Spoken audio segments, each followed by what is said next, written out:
Hello everyone, let's learn the sentences. And our first sentence is त्याचा shirt चुरगळला आहे. हे सेंटेन्स आपण कसं बोलायचं आहे? His shirt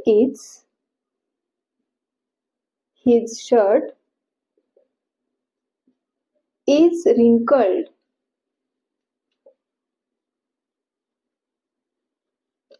Wrinkle means चुरगळणे किंवा सुरकुत्या पडणे, मुरगळणे मीन्स रिंकल. त्याचा शर्ट चुरगळला आहे. His shirt is wrinkled. His shirt is wrinkled. The next sentence is त्याचा शर्ट फाटला आहे. His shirt is torn.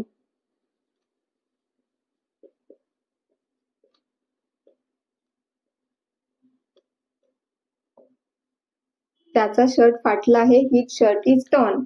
त्याचा शर्ट चुरगळला आहे. His shirt is wrinkled. त्याचा शर्ट फाटला आहे. His shirt is torn. Next sentence तू मला घाबरवलेस. हे सेंटेन्स आपण कसं बोलायचं आहे? You scared me.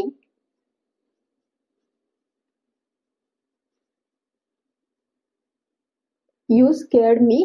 तू मला घाबरवलेस. सपोज तुम्हाला बोलायचं असेल की तू तिला घाबरवलेस.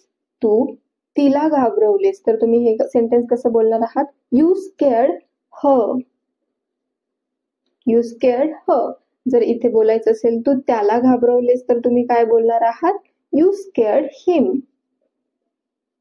The next sentence is तू मला फसवलेस. हे सेंटेन्स कसं होणार आहे?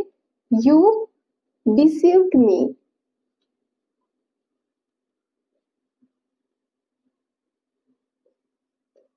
You deceived me.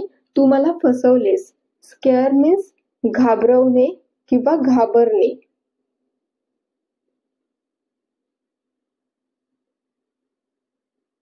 Then deceived means फसवणे. Deceived means फसवणे. सपोज तुम्हाला हेच सेंटेन्स असं बोलायचं असेल की तू तिला फसवलेस. तू तिला फसवलेस.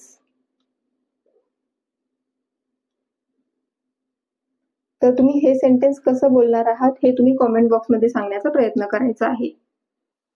नेक्स्ट सेंटेन्स त्याने मला रडवले. त्याने मला रडवले. He made me cry. He made me cry. त्याने मला रडवले. त्याने नेहाला रडवले. हे सेंटेन्स तुम्हाला बोलायचं आहे की त्याने नेहाला रडवले तर तुम्ही काय बोलणार आहात? He made Neha cry. The next sentence तिने मला हसवले. हे सेंटेन्स आपण कसं बोलणार आहे? She made me laugh. She made me laugh. तिने मला हसवले.